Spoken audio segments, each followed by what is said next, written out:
Bismillahirrahmanirrahim. Assalamualaikum warahmatullahi wabarakatuh. Alhamdulillah, salatu wassalamu ala rasulillah, amma ba'du. Hormat, dosen pengampu mata kuliah Penganggaran Bank Syariah, Bapak Nulis, kami dari kelompok 8 ingin menjelaskan tentang anggaran jasa-jasa Bank Syariah. Sebelumnya, perkenalkan nama saya Somil Badri dan samping saya Adi Gusila. Di sini kami akan menjelaskan mulai dari saudari Adi Gusila.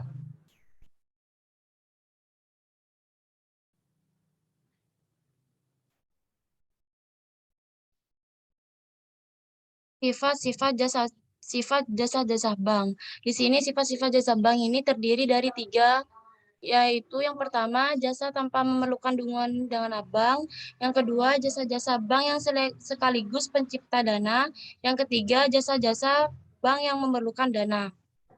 Dan untuk yang pertama yaitu jasa tanpa memerlukan dukungan dana.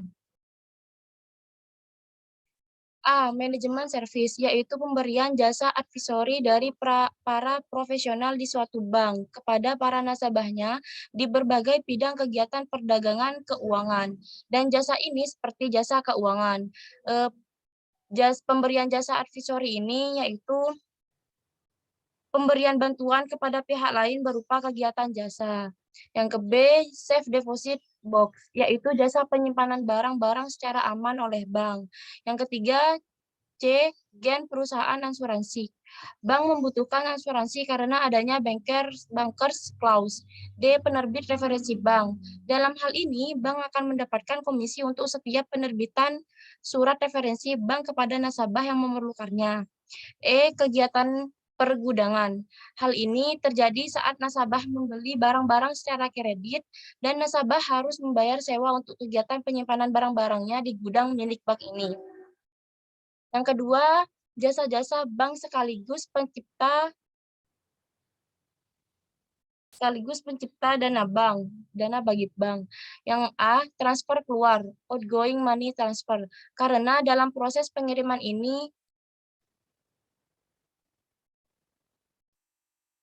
ini ada tenggang waktu di mana dana tersebut tetap disimpan mengendap di bank selama beberapa waktu.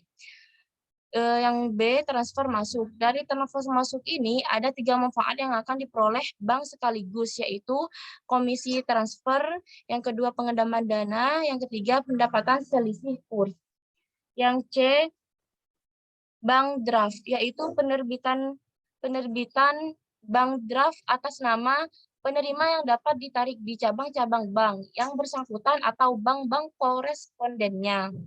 Yang kedua, collection atau inkaso, yaitu pelaksanaan untuk menagihkan pembayaran atas warkat-warkat surat berharga, baik dalam valuta rupiah ataupun valuta asing.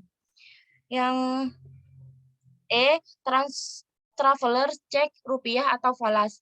Jasa ini diterbitkan oleh bank dalam rangka memberikan keamanan bagi para nasabah yang akan melakukan perjalanan.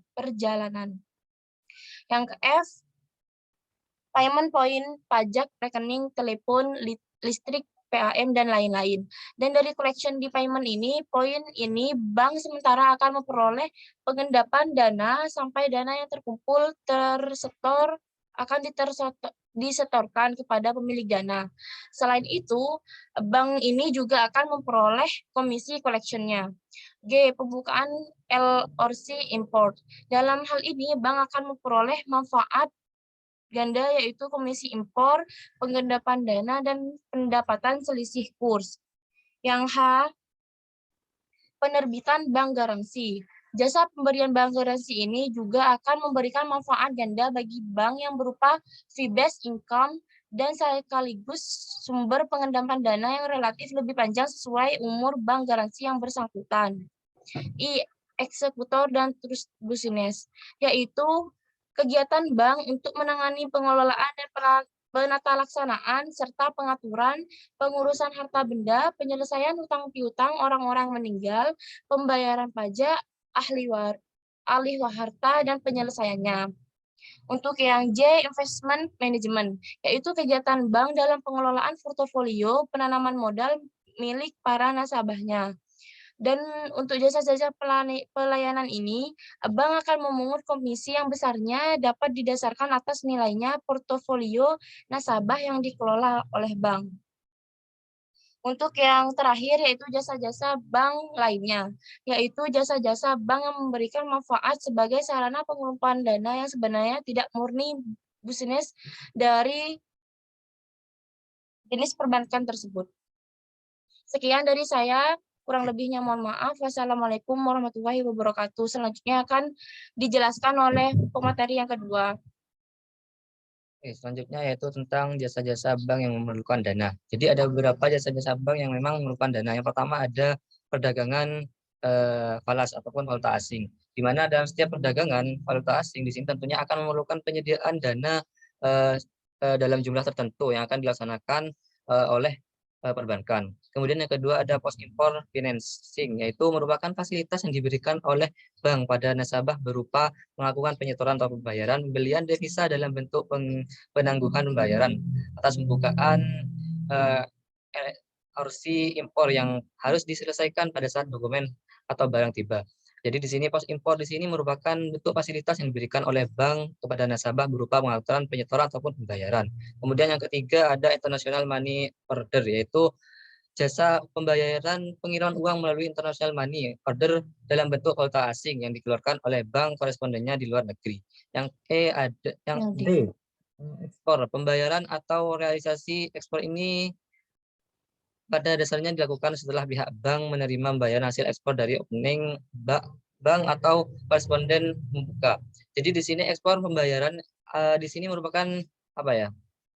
Realisasi ekspor di sini pada dasarnya dilakukan setelah pihak bank menerima pembayaran dari hasil ekspor tersebut. Kemudian factoring, yaitu jasa pembelian piutang-piutang dagang yang dalam proses penagihannya, dan pembelian ini dapat dilakukan dengan cara diskonto ataupun invoice discounting. Yang F di sini ada forward exchange.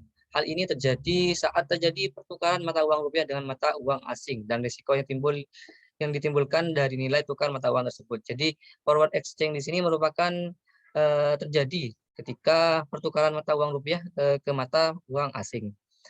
Kemudian di sini ada G-swap, yaitu dua transaksi jual beli mata uang asing yang ditutup secara bersamaan. Jadi swap di sini merupakan dua transaksi mata uang yang berbeda secara bersamaan seperti itu.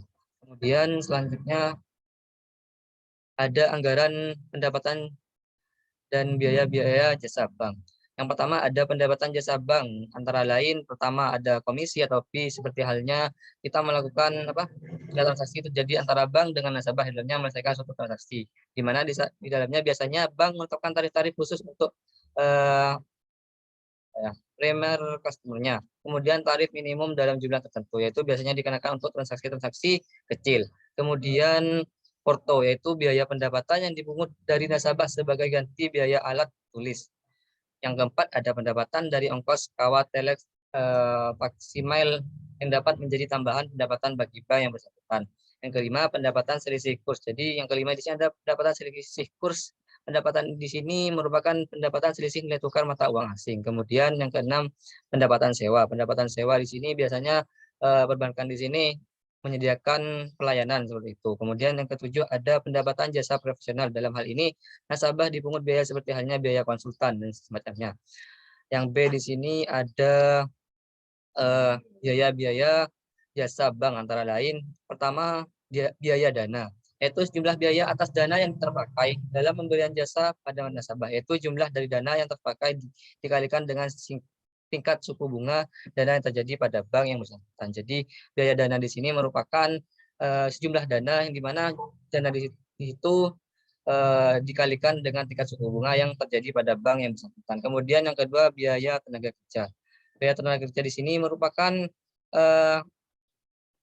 biaya yang memang mempunyai direct contact dengan nasabah, tetapi mempunyai andil dalam menyelesaikan proses transaksi tersebut. Yang ketiga ada biaya formulir, kertas kerja, dan biaya operasional, yaitu biaya-biaya yang biasanya dipersiapkan standarisasinya dari beberapa formulir yang digunakan, dan begitu pula dengan biaya operasionalnya.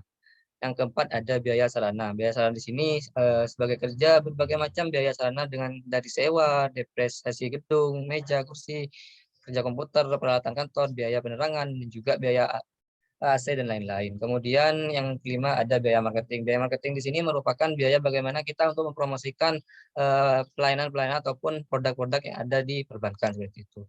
Mungkin itu dari saya dan mengakhiri presentasi dari kami. Kurang lebihnya mohon maaf. Assalamualaikum warahmatullahi wabarakatuh.